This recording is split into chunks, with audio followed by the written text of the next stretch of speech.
Hey, what's up everyone? It's J-Rock and welcome back. This time we're looking at an infinite villager breeder. Now this is a design that I've kind of culminated together from a few other YouTubers' designs and just kind of cobbled a bunch of them together into this. So, up front, I don't take credit for all of the design and all of the stuff that went into this. This is just my version and the way I implement everything from those videos. And if I remember to, whenever this goes out, I'll make sure to put credit in the description for the inspiration for this.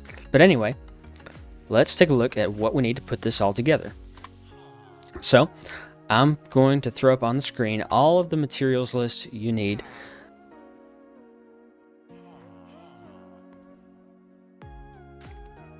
Great. Now that you've got everything together, let's talk about how to build it. First, you'll want to clear out a good space, good flat space like this. You want it to be at least 9 by 13, or a little bit long, bigger than that.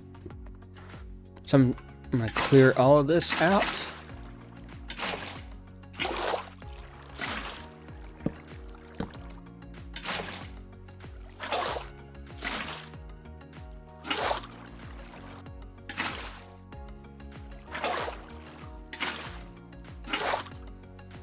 Okay, now that you've got your nice big open space cleared out, find about where you want the center to be.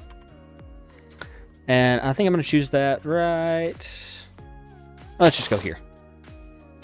And put some water in there. And you can either leave that open, put a slab, a stair, or whatever in there. I'm going to put a trapdoor over top of it, just because I want to. And at this point, you'll want to go out 4 in each direction, and yes, I am using a netherite hoe for this. Don't judge me. 4 in every direction. If you go any more than that, the water's not going to reach, and it'll just turn back into normal dirt. Okay, so once you've got your 9 by 9 area, get yourself a couple of composters, and we're going to put those right in the center, and one right off to the side. That's going to take away one of our farmland, but that's okay, because this is still pretty efficient. At this point, you want to go ahead and get some crops. I would recommend using carrots, just because if you use wheat, no, don't eat yet. If you use wheat, it is a little less efficient. It takes the villagers, 3 times as much gathering, because they'll put it into bread and then share it. If you use potatoes, you have the possibility and the chance of getting poison potatoes, and there's some more losses. Then there's beetroots. Don't use beetroots. Just don't.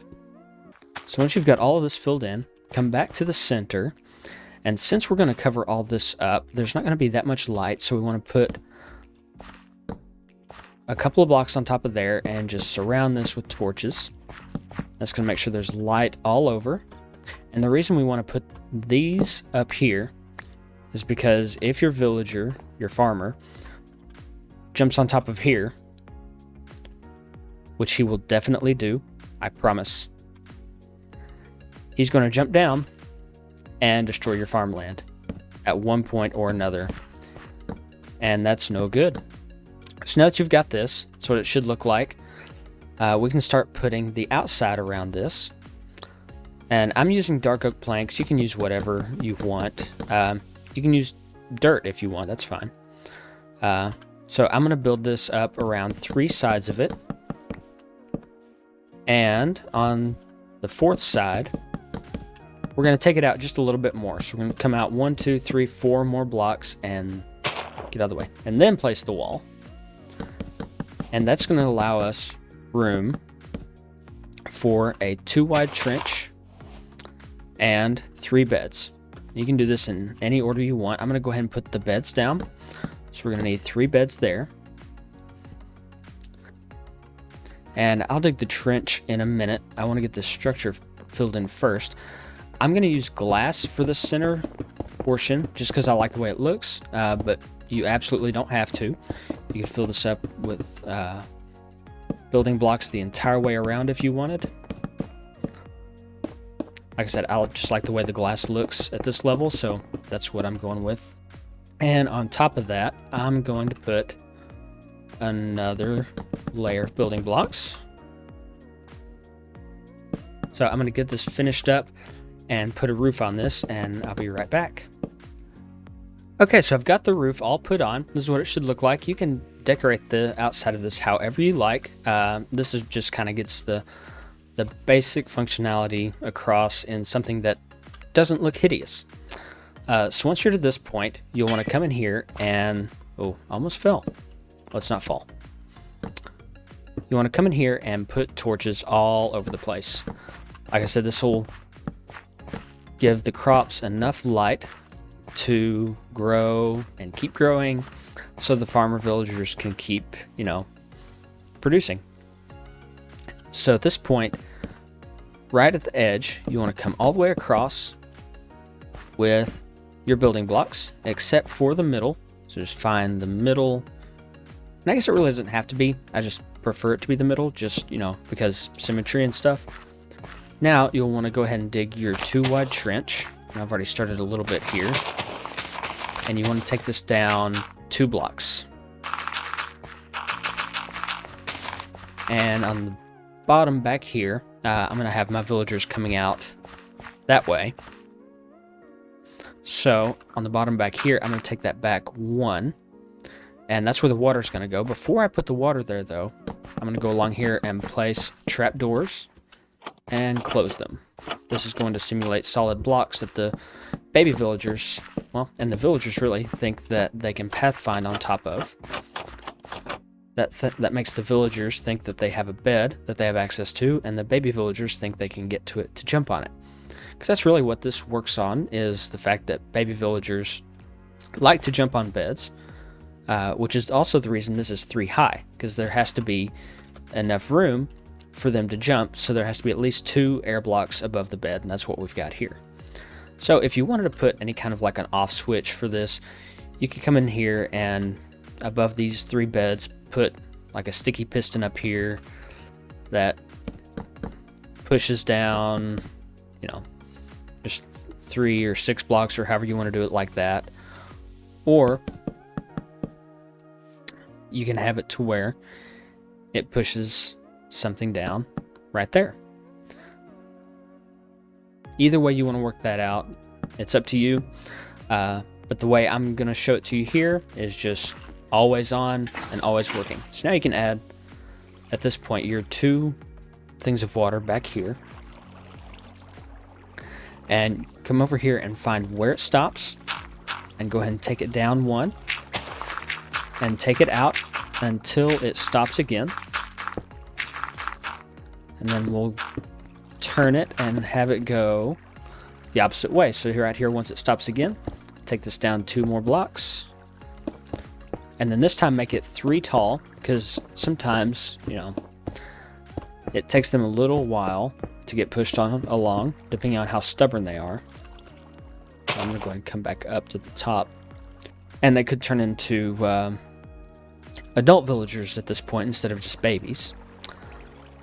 Anyway, now I'm going to come back here, and right about here-ish or so, it doesn't really matter at this point, I'm going to make a little walkway down.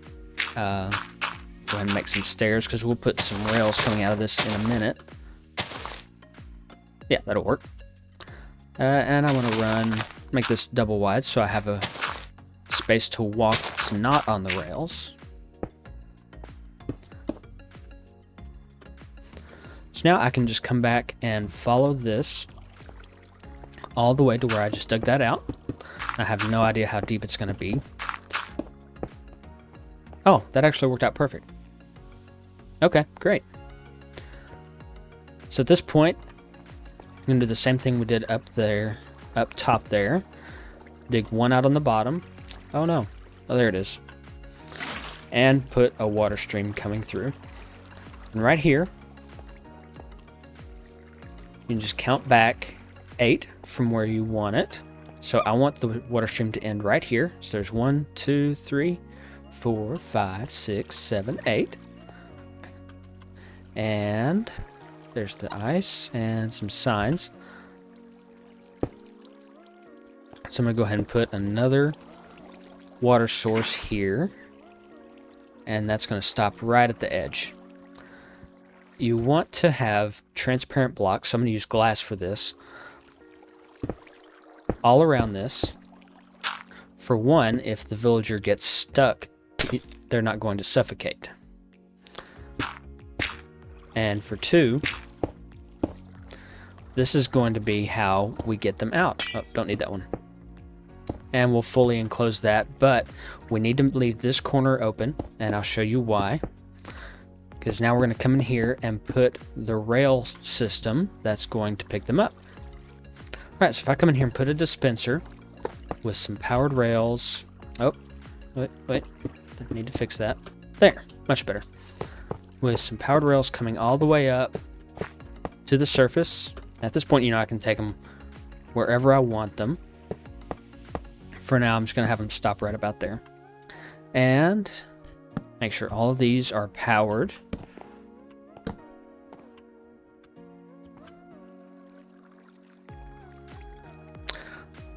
And I just realized I built this one off. Hang on.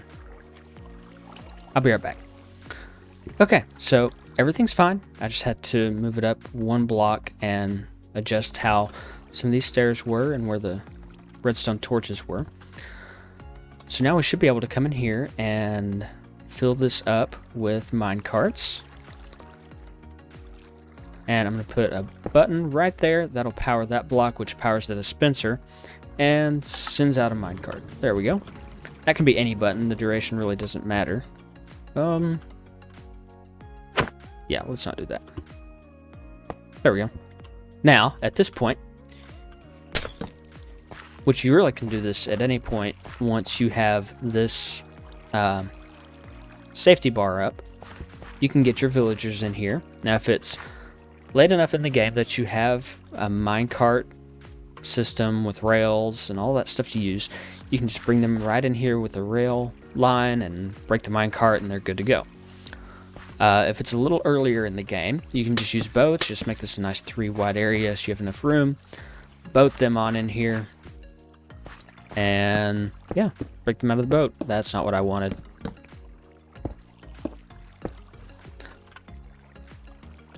So let's get our villagers in place. 1, 2.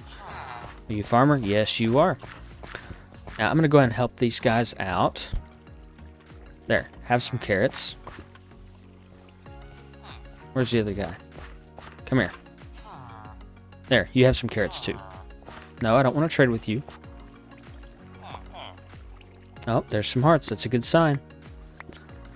Okay, come on. Come on.